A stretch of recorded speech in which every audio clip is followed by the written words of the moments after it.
Ukraina, maa, jolla on rikas historia. Ukrainalla on merkittävä geopoliittinen asema idän ja lännen välissä. Mikä on salattu totuus Ukrainan maaperällä käydystä välityssodasta? Tapa, jolla ymmärrämme kriisejä, johtaa tapaan, jolla ratkaisemme ne. Jos me ymmärrämme konfliktin väärin, on myös ratkaisutapamme väärä. Ukraina itsenäistyi Neuvostoliiton romahdettua elokuussa 1991. Ukrainan sinikeltainen lippu symboloi maan kultaisia viljapeltoja ja sinistä taivasta.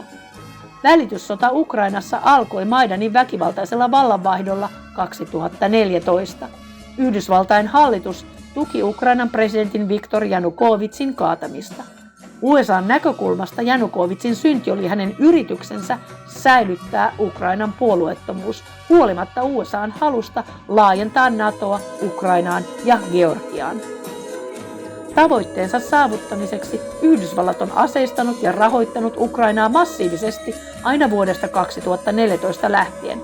Maidanin mielenosoitukset olivat kansan tyytymättömyyden ilmaisu, koska presidentti Janukovyts lykkäsi Euroopan unionin kanssa tehdyn sopimuksen allekirjoittamista, jotta se voisi paremmin tutkia EUn kanssa tehdyn sopimuksen vaikutuksia sen suhteisiin Venäjään ja valmistaa paremmin Ukrainan rakenteellisesti Venäjän markkinoille sopeutunutta taloutta siirtymään EUn erittäin kilpailuille markkinoille. Tämä keskeyttäminen oli selvästi vain väliaikainen, mutta länsimainen lehdistö ja Ukrainan oppositio esittivät sen kieltäytymisenä.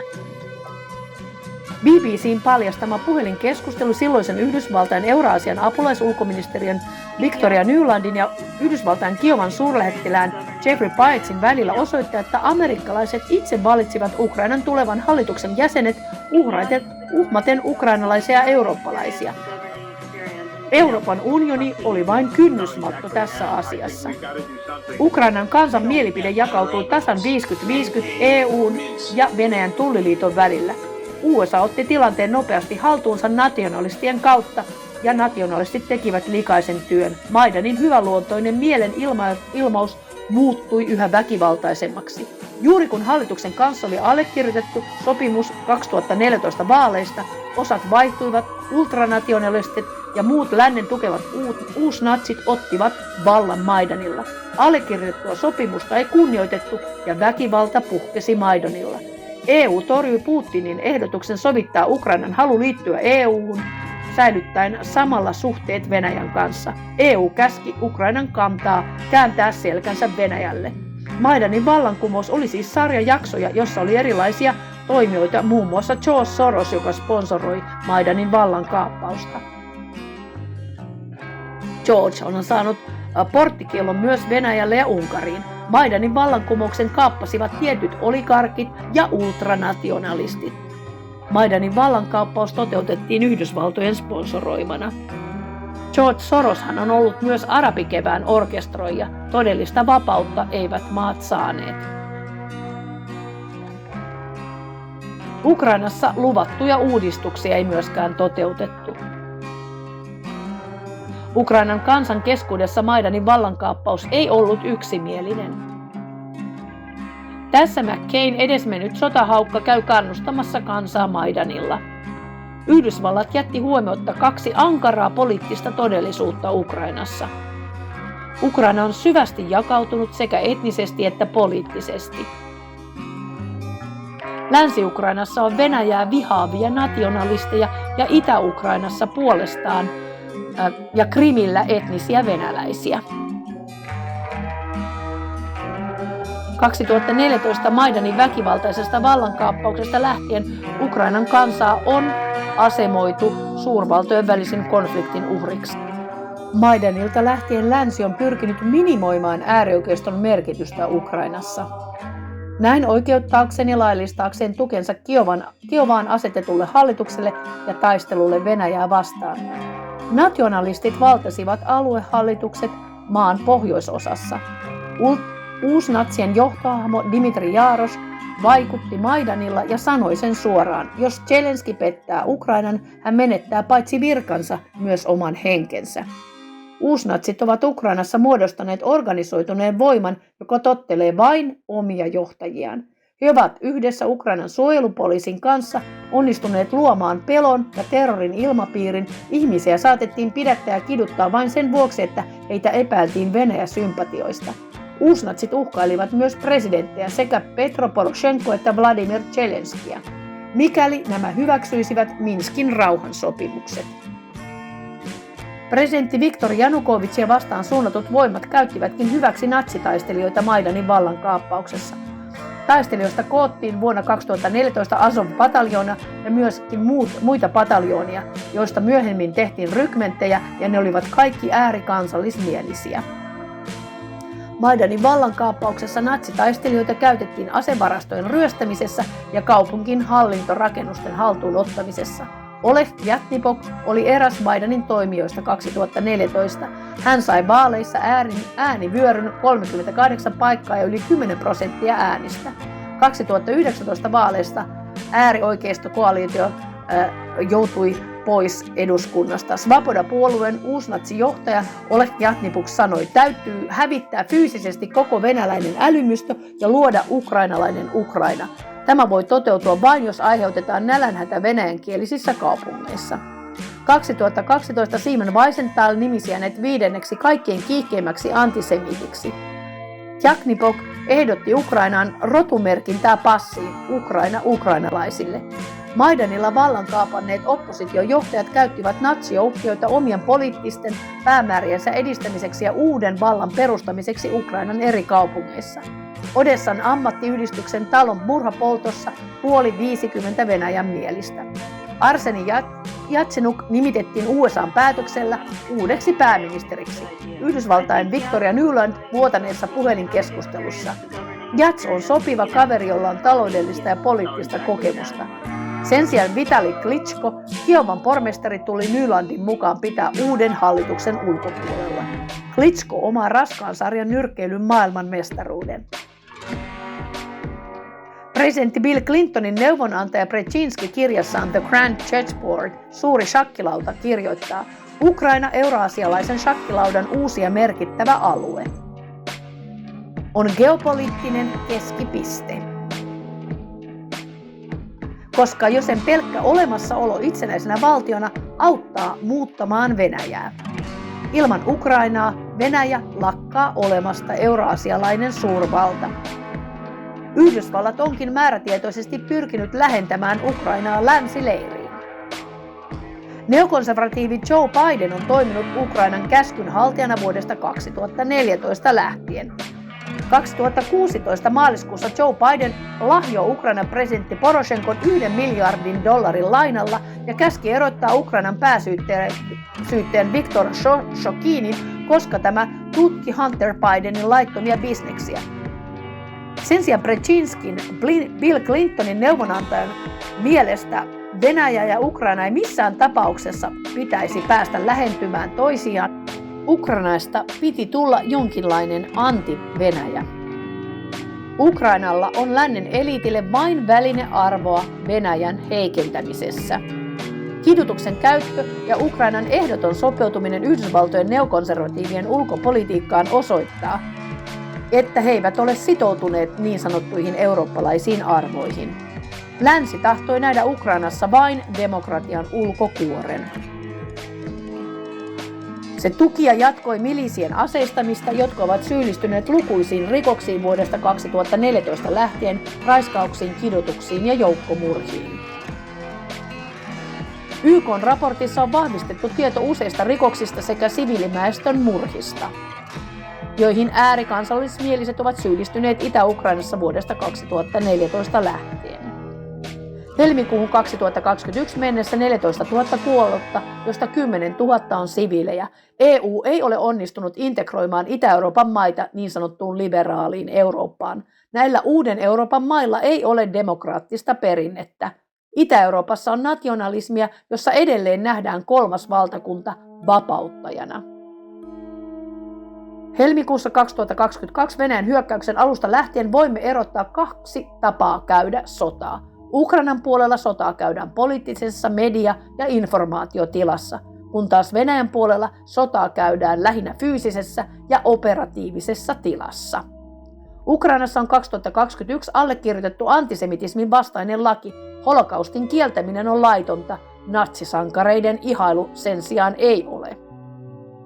Antisemitismin vastaisen lain ongelma on se, ettei ole säädetty mitään rangaistusta sen rikkomisesta. Azov-pataljonat käyttävät osittain vieläkin toiminnassaan natsi-Saksalta lainattuja symboleita, kuten musta aurinko ja Wolfgangsangel.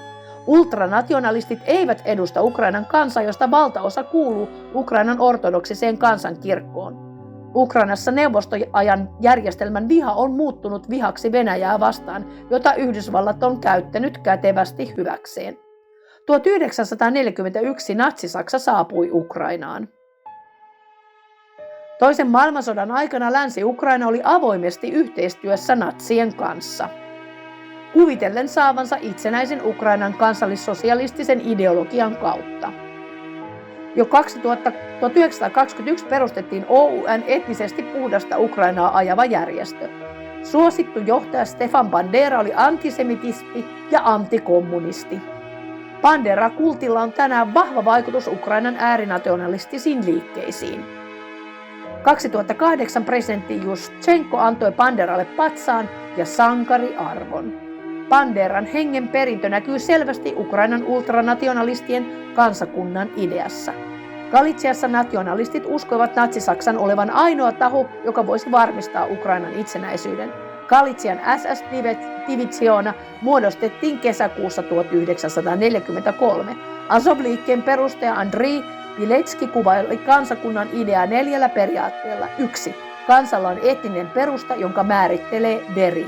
2. Kansakunnan etu on yksilön etua korkeampi. 3. Yhteiskunta rakentuu etnisen hierarkian ympärille ja valta on etnisen eliitin jäsenillä. 4. Etnisen eliitin jäsenet muodostavat täysivaltaisten kansalaisten eliittiryhmän, muut ovat toisen luokan kansalaisia. Ukrainassa säädettiin 2021 Ukrainan alkuperäiskansan itsemäärittelyä koskeva laki. Laki antaa suuntaa siihen, ketkä ovat niin sanottuja alkuperäisiä ukrainalaisia. Termi natsi viittaa puolestaan kansallissosialismiin, joka vie meidät opin juurille 1930-luvun natsi-Saksaan. Natsismi yhdistää nationalismin ja sosialismin ytimekkääksi opiksi. Natsismin mukaan suurin este kansakunnan vallalle oli juutalaisten läsnäolo Saksassa. Se on johdonmukainen oppijärjestelmä. Hitler markkinoi arjalaisen rodun voittoa myös slaaveista sekä Lebenstraumia, elintilan hankkimista idästä. Natsi-Saksa antautui ehdottaa 9.5.1945, mutta kansakunnan idea ei kuitenkaan kuollut. Se, mitä kuvataan uusnatsismiksi, ei ole tiivis, rakennettu oppi. Se on kokoelma ideologioita, jotka yhdistivät vihaa eräänlaiseksi teatraaliseksi väkivallan esitykseksi. Ukraina ei ole ollut juutalaisten turvapaikka holokaustin aikana. Siellä surmattiin 1,5 miljoonaa juutalaista. Kiovan Babi-Jarin teurastuksessa surmattiin 33 771 juutalaista. Banderan joukot olivat orkestroijina. Vuonna 1941 OUN on likvidoinut 150 000–200 000 juutalaista. Ukrainan maaperällä murhattiin natsien toimesta 1,5 miljoonaa juutalaista. 1941 Bandera julisti Ukrainan itsenäiseksi, jonka seurauksena hän joutui vankilaan natsi-Saksan toimesta, mutta Bandera jatkoi vaikuttamista vankilasta käsin. Kun OAN huomasi, etteivät natsien periaatteet annakaan Ukrainalle itsenäisyyttä, he alkoivat nopeasti taistella tasapuolisesti natsi-Saksaa ja Neuvostoliittoa vastaan. Neuvostoliiton diktatuuri tuotti syvän trauman Itä-Euroopan maille. Nämä maat on syösty eurooppalaisen suvaitsevaisuuden kulttuuriin, joka on muotoiltu hitaasti toisen maailmansodan jälkeen. Holokaustin kansanmurha kohdistui juutalaisiin, mutta myös slaavit ja romaanit olivat osa rodunpuhdistusohjelmaa. Euroopassa holokaustin aikana murhattiin natsien toimesta 6 miljoonaa juutalaista ja 3,3 miljoonaa venäläistä. 1989 perustettiin Narodny Ruch, tämä äärikansallismielisyyden kehto valmisti Svoboda-puolueen ja oikean sektorin tuloa. Azovin uusnatsijoukkojen komentaja Andrii Bilecki äänestettiin Raadan jäseniksi 2014–2019. Maidanin vallankaappauksen seurauksena uusnatsit ovat muodostaneet Ukrainassa merkittävän poliittisen voiman, joka tottelee vain omia komentajiaan. Ukrainan ultranationalistien ja CIAn välillä on ollut selvä kytkös jo aiemmin. Toisen maailmansodan jälkeen 1946 CIA auttoi Ukrainan natsijohtaja piiloutumaan. Esimerkiksi puolalaisten massamurhaaja Mikola Lebed vietiin turvaan Yhdysvaltoihin. Mikola Lebedin johdolla surmattiin 36 750 puolalaista. Ukrainan natsijohtajat eivät joutuneet Nürnbergin oikeudenkäyntiin. 1954 CIA antoi tekosyyn suojata heitä kylmän sodan välttämättömyytenä. 1945 OSS-raportti kertoi USA:n tienneen Stefan Banderan joukkojen verityöstä. Itä-Euroopan mailla on, halusivatpa ne sitä tai ei, kulttuuriset, taloudelliset ja uskonnolliset yhteydet Venäjään. Tämä pätee erityisesti Baltian maihin, Valko-Venäjään ja Ukrainaan, joissa on suuria venäjänkielisiä vähemmistöjä, joiden teollisuus täydensi suurelta osin silloisen Neuvostoliiton taloutta. Vuodesta 2014 Maidanin vallankaappauksesta lähtien länsi on julkisuudessa kieltäytynyt tunnustamasta ultranationalistien vaikutusvaltaa Ukrainassa. Länsi peittää 2014 lähtien Donbassin venäjänkielistä väestöä tehdyt rikkomukset. Tästä on raportoitu YK:n raportissa ja Amnesty Internationalin raportissa 2016. Ne ovat vahvistaneet useat siviiliväestön murhat, joihin äärikansallismieliset ovat syyllistyneet Itä-Ukrainasta, mutta ketään Azov-natsipataljoonan jäsenistä ei ole saatettu vastuuseen. Mediatoimittajat ja poliitikot edistävät uusnatsien ja russofobisia ideoita ja hylkäävät järjestelmällisesti mainitsemisen uusnatseista Ukrainan valtajärjestelmissä. Kuten amerikkalainen The Hill huomauttaa, tämä ei ole vain Venäjän propagandaa. Termi ultranationalisti, sillä viitataan Ukrainan länsiosan ääriliikkeisiin. He haluavat vapaan Ukrainan, eli vapaan kaikista eri ei-ukrainalaisista vähemmistöistä. Zelenskin ensisijainen vaalilupaus kohdistui Itä-Ukrainan sodan lopettamiseen, mutta käytännössä presidentin valta ei ulotu uusnatseihin. Heti Neuvostoliiton hajoamisen jälkeen 1991 CIA vallitsi sopivat henkilöt ja alkoi koota taistelijajoukkoja. 2014 Azov ja muut ultranationalistiset pataljoonat. On aina syytä muistaa, kun media puhuu provosoimattomasta hyökkäyksestä, että Ukraina on aseistettu Venäjää vastaan vuodesta 2014 lähtien. Igor Kolomoiski, Ukrainan oligarki, rahoitti kansanpalvelijaohjelman, jonka kautta Zelenski nousi valtaan Ukrainassa. Tällä hetkellä ultranationalistit pitävät Zelenskia vallassa. Myöskin Zelenski on luonut poliisivaltion, joka vainoaa, riistää ja raastaa ortodoksikirkon pappeja ja pieksee ja pahoinpitelee ja ryöstää ja pakkolunastaa Ukrainan kansankirkkoja. 1500 kirkkoa on jo takavarikoitu Zelenskin hallinnon toimesta. Nyt elämme Yhdysvaltojen neokonservatiivien käynnistämää kylmää sotaa, jossa Ukraina on kuuma ydin. Yhdysvallat on aseistanut ja rahoittanut Ukrainaa voimakkaasti vuodesta 2014 lähtien. Tavoitteena on laajentaa NATOa ja horjuttaa Venäjän suurvalta-asema. Pentagonin 2019 The Round Operation raportti kertoo erilaisista keinoista heikentää ja horjuttaa Venäjää. Ukrainan aseellinen varustaminen on ollut osa strategiaa.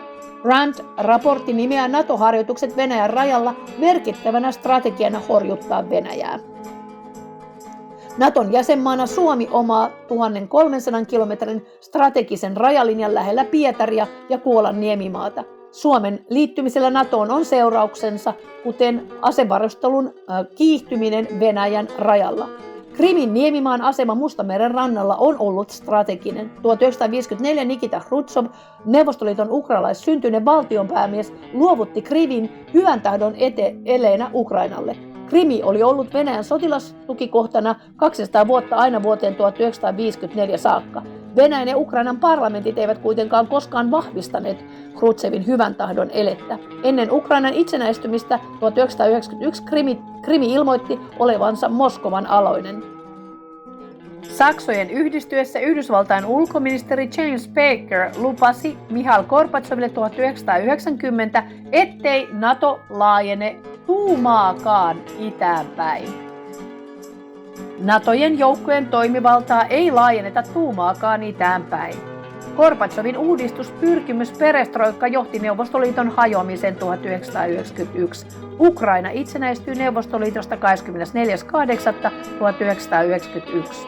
Ukrainan merkittävä geopoliittinen asema idän ja lännen siltana teki sen haavoittavaksi ulkoisille vaikutteille. Venäjä maksoi Ukrainan velat, mutta neuvostojärjestelmästä itsenäistyminen ei ollut helppo tie. Ukraina on Euroopan vilja-aitta, mutta maan hallinto on yksi maailman korruptoituneimpia. Varsovan sotilasliitto lakkautettiin 1991, mutta vastoin lupausta NATO on laajentunut itään jo 15 maahan vuosina 1991-2023 piirittäen Venäjän rajaa.